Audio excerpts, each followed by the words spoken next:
ចាថ្ងៃនេះដែរសូមរាយវីយូចានៅក្នុងព្រៃបងប្អូនខានរាយវីយូច្រើនថ្ងៃហើយបងប្អូនណាចាឥឡូវមករាយវីយូនៅក្នុងព្រៃម្ដងចាថ្ងៃហ្នឹងគឺមកមើលព្រៃដែលខ្ញុំធ្លាប់មកថតហ្នឹងបងប្អូនឥឡូវដុះព្រៃឡើងក្រាស់ខ្មឹកតែម្ដងចាព្រៃនេះមិនមែននៅឆ្ងាយផ្ទះខ្ញុំទេគឺនៅជាប់ផ្ទះខ្ញុំដែរប៉ុន្តែខានមកយូរបងប្អូនចាដោយសារតែឡើងតែដើរលេងអញ្ចឹងណាដើរកឋិនដើរអីអញ្ចឹងទៅក៏អត់បានមកទីនេះឥឡូវមកមើលម្ដងបងប្អូននិយាយពីថាព្រៃដុះឡើងញុក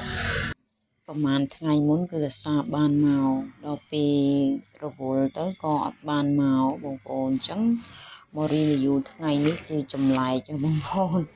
មកថតព្រៃដែលធ្លាប់តែថតអញ្ចឹងទៅក៏ចាដើរមើលទៅបងប្អូននិយាយពីព្រៃដុះឡើងក្រាស់មុខជាងមុនឆ្ងាយហើយមួយទៀតនោះមានតកួនមានអីដុះឡើងវែងតែម្ដងចាហើយស្មៅវិញនិយាយពីថាញុកអស់ហើយបងប្អូនចាហើយព្រៃនេះចាគឺ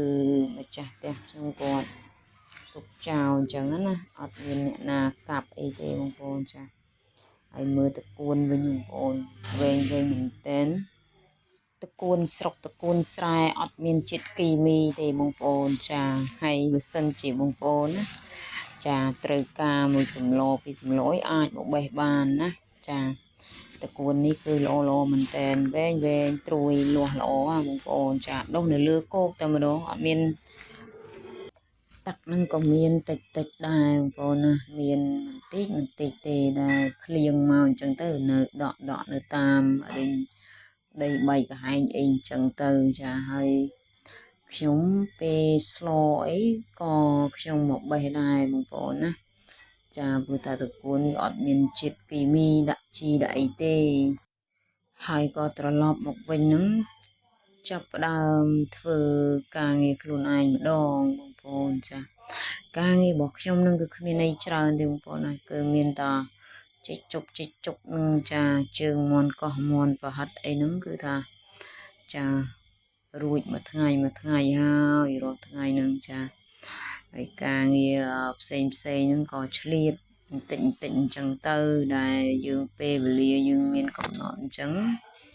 ក៏ឆ្លៀតតិចអញ្ចឹងទៅចាកុំឲ្យពេលវេលាហ្នឹងហួសទៅដល់ណាដល់ណីអញ្ចឹងណាហើយរីមីយូនៅពេលយប់ហ្នឹងថាស្ងាត់ហើយបងប្អូនមិនស្ងាត់ទេឡានច្រើនជាងពេលថ្ងៃទៅទៀតចាអញ្ចឹងហើយបងប្អូនហើយស្ដាប់បានប៉ុណ្ណាយកប៉ុណ្្នឹងទៅណាកុំ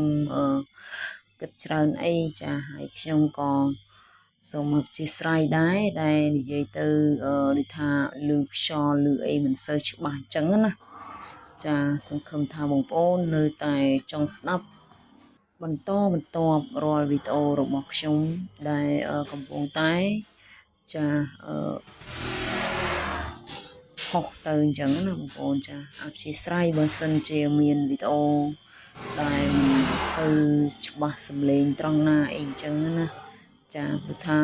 នៅខាងខ្ញុំនេះគឺមិនសូវជានេះប្រហែលទេគឺថា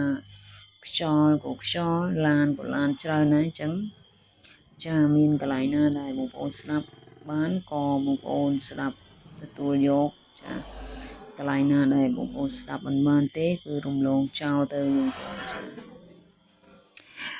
នឹងហើយរីមកការងារប្រចាំថ្ងៃរបស់ខ្ញុំវិញចាគឺចិត្តដល់ម៉ោងពេលវេលាដែរបងប្អូនកម្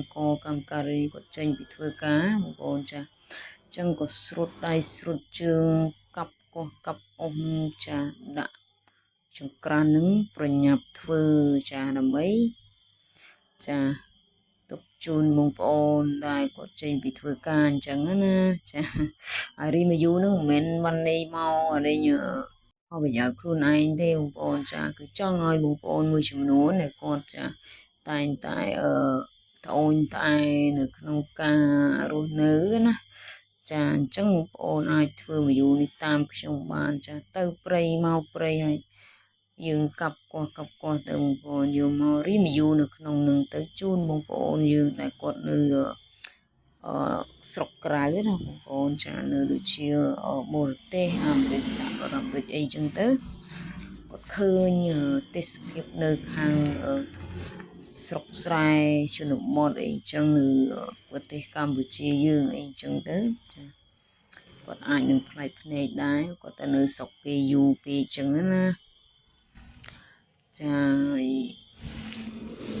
ដេអូហ្នឹងក៏ចាដល់ទីបញ្ចប់ដែរបងប្អូនណាចាហើយថ្ងៃហ្នឹងបងប្អូនហើយដើរស្រាប់តែឃើញតកៅឡើងប៉ុណ្ណានៃហើយតកៅហ្នឹងមិននឹងនៅពីការហ្នឹងបងឡងពីរខ្មាញ់ចូលគ្នាតែម្ដងចាខ្ញុំនេះភ័យចង់រត់ជន់ជើងម្ដងដែរខានទៅយូរបងប្អូនមិននឹងតកៅហ្នឹងរស់នៅពីការដែរនឹងចូលគ្នាឡើងខ្មាញ់ហើយនៅចំដែលគេហៅថាតាពាំងបៃសណាបងប្អូនចា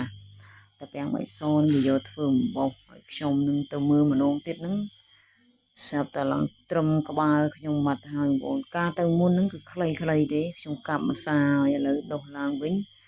គឺថាលាស់ល្អហើយវែងទៀតចាត្រូវប៉ាន់ហើយបងប្អូនចាត្រូវប៉ាន់ហ្នឹងគឺត្រូវប៉ាន់